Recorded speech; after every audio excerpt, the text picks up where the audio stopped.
for stand-up, we're going to be looking at the Osoto Gari. First thing was a very simple setup. We're both reaching straight across. We're grabbing that same side lapel. We're going to both be grabbing underneath, kind of grabbing like the fabric right underneath the elbow. To start, I still think it's probably the best way to introduce this and see it is just a very, very simple setup. So what I'm going to do is I'm going to practice my step on the step, and I'm going to try to bump my shoulder to his. So it's going to be step, here like this, and then step and bump.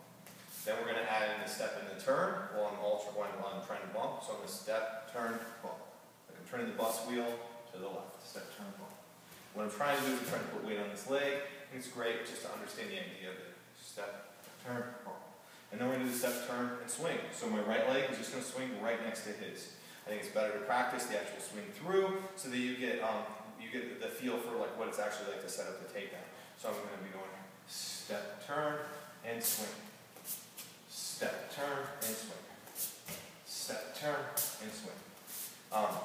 Then after they get a handle on that, we can practice something that's a little bit more dynamic. And what I like to think of it as is like almost like I'm like I'm like a kayak or something, and I'm trying to like wind my partner up. And I like that a little bit. So I'm pulling towards me here, and as I'm pulling towards him, I'm going to step with my left leg. So I'm pulling to get a reaction of him to pull back. And this is a very common reaction. You pull like this, he wants to go back. So I'm going to go ahead, I'm going to step as I'm pulling, and then I'm going to go ahead and wind up, and then I'm going to turn my hips slightly off to the side, and then that's what's going to make the angle for a really strong takedown. So I'm pulling, stepping, and then turning for that takedown. And we can go ahead and practice that. I mean, you can get pretty quick. So here for that takedown.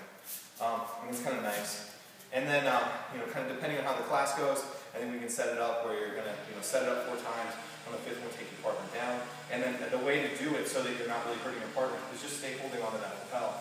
So as I'm going to go ahead and I start to set it up, so I'm going to pull here, boom, and I start to take it on. I can pull. Pretty gentle, right? Pretty easy takedown. It's an important little detail for your partner. Thanks.